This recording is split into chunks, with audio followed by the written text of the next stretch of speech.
Hello. Today I'm going to talk about a perennial problem that I'm naturally oriented to notice in the world, and it's the problem of matrii, people being in different matrices, different realities, so to speak.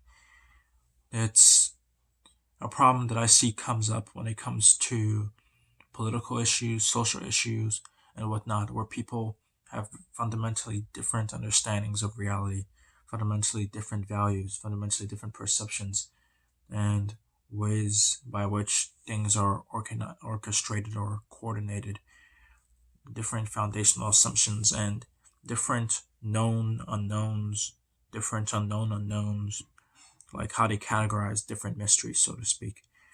It's an issue because it hinders communication, and people generally can't step outside of their own realities. They can't step outside of matrices, mostly because they're not exposed to other alternative ways of thinking, or they haven't generated those alternative ways of thinking or conceiving or experiencing.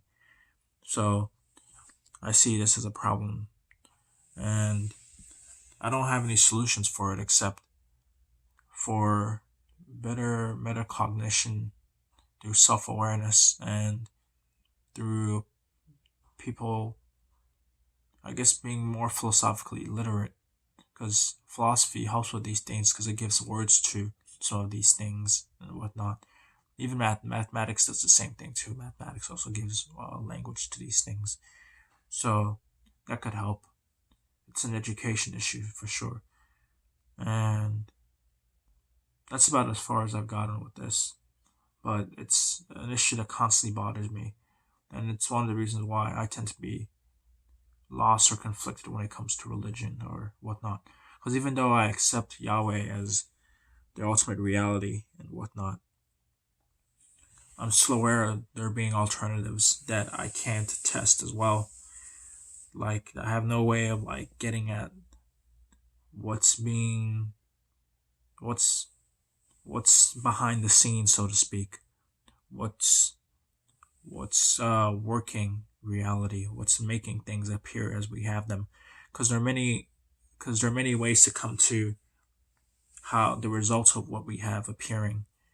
There are many ways to get the same appearances, and we can't get behind the appearances to get to see the mechanisms or the implementation details. And implementation details sort of like how you use your cell phone without knowing how it works, like the different parts that come together and what they're doing to bring them about. It's sort of like a black box, basically. It's the concept that's tied to the black box. So it's just it's just one of those things, and I don't know. It's it's complicated, but it's one of the main things that's on my mind, and I wish I had more people to discuss it with or think about it with, because the only way we can actually get through this is to legit. The only way you see these things, or you're able to step outside of different matrii, is be exposed to other matrii, to be exposed to other ways of thinking. If you're just born in a culture where things are uniform, or even if there's a lot of variation or lots of subcultures, there's still an overall or underlying, I guess you want to say, structure, or there's an underlying principle to how the structures are structured. There are underlying ideas. There's common colors, so to speak. Like, so unless you encounter something completely different, it doesn't even occur to you to consider that there are alternative ways of conceiving. These things are way more apparent when you think about religion, though, because religions tend to have this to them. Like, there's a future meta religion to religion where it's like you have a religion about religion or belief about beliefs, where your overall idea or understanding of beliefs is what guides your relationship to them, your relationship to difference, and whatnot. Like some people, they naturally start with a preconception of all the beliefs are unified or they're all pointing to one underlying reality, but they could be pointing to different realities. They can be pointing to they can be pointing to the self in a particular way. Like there can be different expressions of the mind, so to speak. Like there are all sorts of ways of conceiving this, and I feel like people don't go through all the permutations. They don't go through all the options of thinking these things through. of like generating all the ideations possible for understanding these things. And that's what leads to people having different meta religions and being in conflict with each other. Because I feel like it's probably because if you have the same meta religion as somebody, you're not gonna get into conflict with them because it's like you both reflects on each other. You both reflects, like the reflexivity is the same. So even if the appearance of things that you live amongst or you live in is different, you're like, well, when we reflect, when we turn inward, or when we meta out, we're looking at the same thing, so we don't have much of a conflict, which is all fine and dandy. But the point of I guess I should give examples. Like in Christianity, seen as other religions are seen as being uh, a product of the devil, or deceptions, or or human psychology gone awry, things like that. In naturalism, it's human psychology gone awry. There are no supernatural forces that are causing things or inspiring people. And Jungian psychology, it's sort of like different religions are like different psychological incubation chambers for the mind. They are all expressions of, they are sort of like, you get these archetypes or instincts that arise in the mind. Like the mind is all one unity. There's this collective unconscious, and these images, these ideas kind of pop up, and they help structure the mind. They help shape things for the mind so the mind can develop. That's kind of how I understand it. At least that's how I remember it right now. I think I got it wrong, but that's how I remember it right now. So each of these are different meta systems, and if you're not aware of that, you'll just kind of like conflate them or mix them up, or you'll take a bit or different aspects of each and mix them together.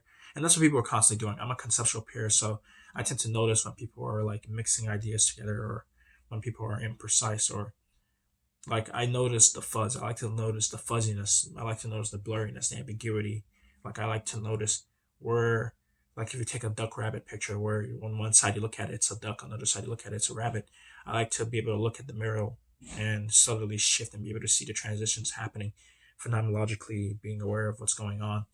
And I feel like people don't do that with their ideas. They don't do that with their perceptions. They don't do that with their emotions. So they can't see differences. It makes me think of Ludwig Wittgenstein, one of my favorite philosophers, who he's quoted as saying, "I shall teach you differences." And that's kind of how I feel is the task that needs to be done. People are constantly looking for unity and similarity because that's the easiest thing to look for. Look for a through line or a thread that's weaving everything together. But there are also lots of differences, and it's not being able to recognize those differences and being able to, and then being able to think behind them and think, well, what's allowing those differences to emerge in the first place? Is it a unity, or is it another set of differences, so to speak? Is it differences all the way down? Is it like an infinite regression of differences? Or is it all, or is there an actual unity? Like people haven't actually fundamentally decided on these things. These things are still being debated yet. People tend to come to quick conclusions on this automatically. Like it's like when people are talking, they automatically presume what it is they're trying to present or what it is that they already accept, and then they just go with it. And I wish people were aware of these things, because till it's brought up to you, you just kind of go with it. Anyway, I can keep going about this for an hour, so I think I should leave it there. But this is a perennial issue I see that people aren't discussing: the foundational psychological uh, uh, differences or takes to things, or styles of thinking, or procedures, or expressions that they take to automatically. And as a result, this is hindering progress in how people discuss religion, how people discuss politics and social things, because what you presume about reality is what shapes how you interact with reality and how you interact with other people, how you relate to them. But that's a completely other topic I almost went into. Anyway, that's enough. I think I'll leave it there. But thank you for listening. Bye bye.